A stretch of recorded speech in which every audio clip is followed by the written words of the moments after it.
Hello, hello, 1, 2, 3. Oh, I think it's working. So here's the part 2, and I'm just going to keep track to make sure that the volume is still working. So everything I said in the first video is on point as to what's been going on with me. And the other thing, if all those things that I mentioned in the first video weren't enough, I'm also moving apartments to a bigger place with a fabulous new roommate. I actually am moving. When I get back from New York on Sunday, I'm packing, and I gave myself 6 days to finish the rest of my packing and move into this new place.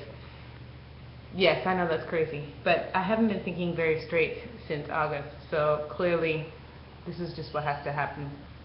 I need to be in New York for a little while. And plus I was supposed to be doing some shoots out here. I'm not sure if that's even still happening. We're kind of hitting into problems, but I'm still just going to keep my head straight. My new roommate is sweet and nurturing. She's an amazing young woman. We're going to be creating a really great household for me, her, and my little one. So I'm excited about that. That's really, really good news. She actually might be on the show with me. She will be on the next episode that if I get a chance to edit today on my friend's computer, I'll be able to have that episode up, so you'll be able to see that. But yeah, I had no internet because I turned off my internet at my house because we thought we were moving in September and the beginning of October, and both apartments canceled out on us, so I had no internet. So that made it really difficult. Plus the computer, as I said before, is having problems. It takes 18 hours to export a video, and then uploading is almost impossible. So I'm gonna see what I can do while I'm here. But yeah, I had a flood in my apartment in September as well, like around the 22nd. I know exactly because I had somebody visiting as well, which was a bittersweet scenario as well. So it's like September has like been the month of like so much on my plate. My head feels like it's gonna explode. But yeah, there was water coming down the wall through the jack that the internet plug goes into, the phone jack, and flooding my apartment. I threw out 18 buckets of water, I think. The wall paint was bubbling. Like, I didn't sleep. Literally, I had to put a timer on, sleep for 40 minutes, get up, empty the water out, put it back underneath the hole, and then get up again in 40 minutes. And I did that for 24 hours. It was like the worst experience. So yeah, anyway, that's kind of what's been going on with me. I'm here in New York, supposed to be doing some shoots, but we're having problems with finding a location. And then, you know, I also shoot power images, like for entrepreneurs and business owners and stuff like that. You know, I'm trying to encourage people to understand that, you know, that iPhone image for your LinkedIn page or for your website or for the back of your book is not a good idea to just have like that little selfie. It's really great and important for you to have a sharp, warm, but yet powerful image for as a business owner, as a CEO, as an executive, as a mom who owns her own business, small business. It doesn't matter what level you're on. Having an image that is updated and warm, between being a really strong business-minded shot and warm and approachable, is really important that you book a photographer that can do that. So I'm actually waiting to hear back from a few people if they're going to be booking me while I'm here as well. So, and then spending time with my best friend. When I'm going through a really, really incredibly mind-challenging, heart-challenging time, I tend to come to New York because the environment is very giving and very creative. And when I feel like I'm always at my best when I have some kind of creativity going on, which is partly how I got into knitting. Like feeling like even though I couldn't shoot at the time, knitting and making something, as I This is the last project I think I finished. No, the tan housework shawl is the last one I finished, but this one was before that, my pendulum shawl. I think I showed it on an episode before.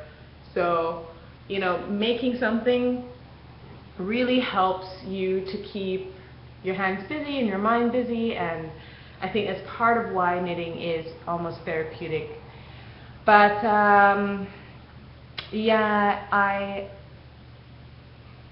I'm really grateful for the knitting too, because I've been spending some time with Panda from Pandaville podcast, and I'm going to see her again this week.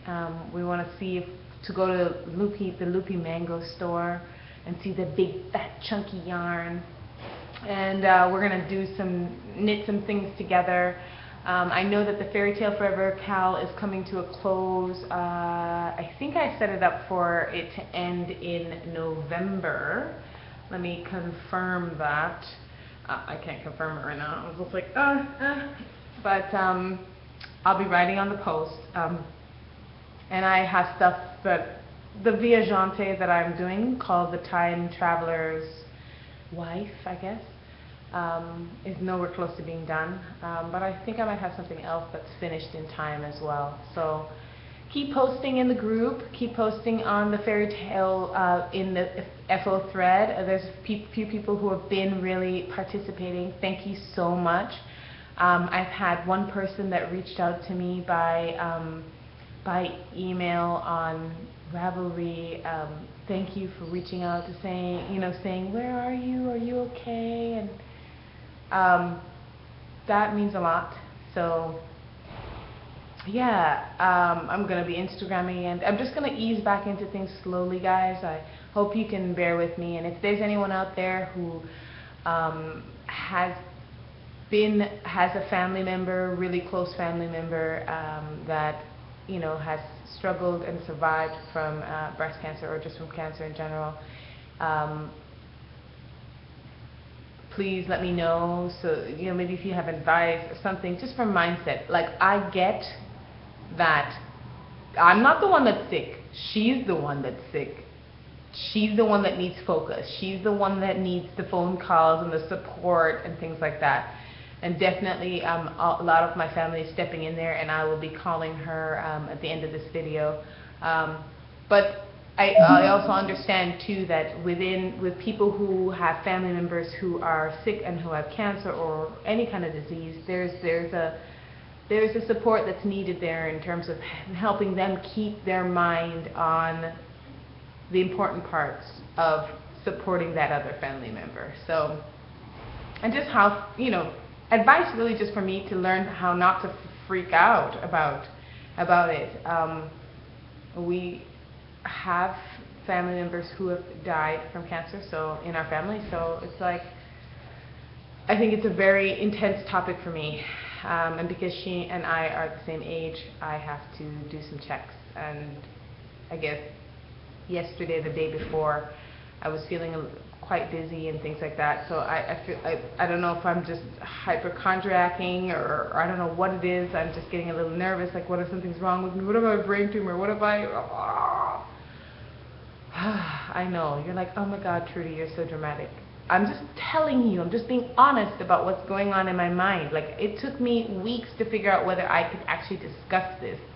But at the end of the day, being open and honest about what's happening with you, with other people, is really, I think we should be doing that more in general. And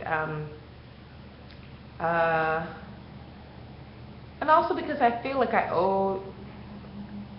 don't know if owe is the right word, but I feel like it's important for you to know why I have been not here, not around. So yeah, that's it really.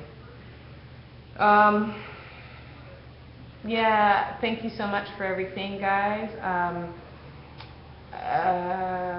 I am going to be posting a little bit more and being in the group a little bit more now that I think my life is things are settling down. Now that I'll have to move in about a week to 2 weeks, because I'm changing internet providers as well.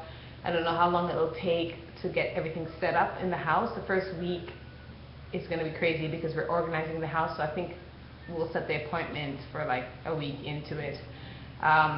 I guess this new internet provider takes a little bit longer than the standard to come in and like set up everything for you or something like that.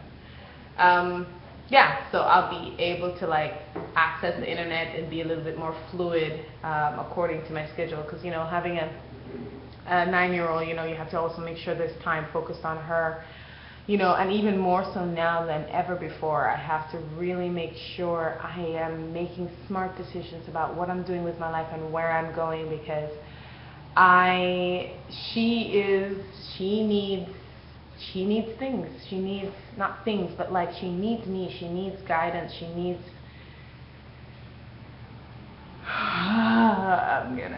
yeah. Anyway, yeah, I can't edit this, so I'm gonna try and sign off now.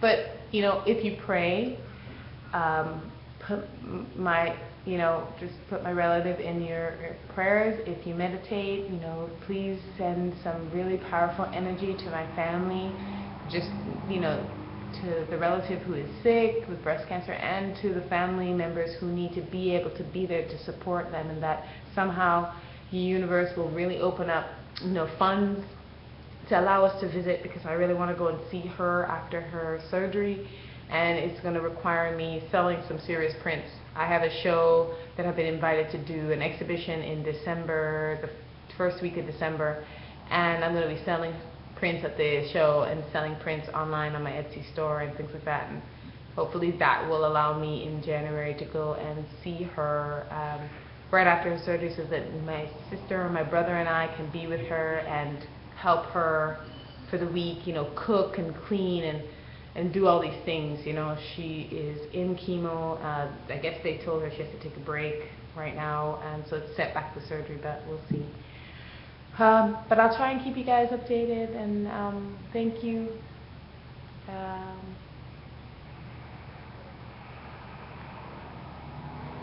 Yeah, just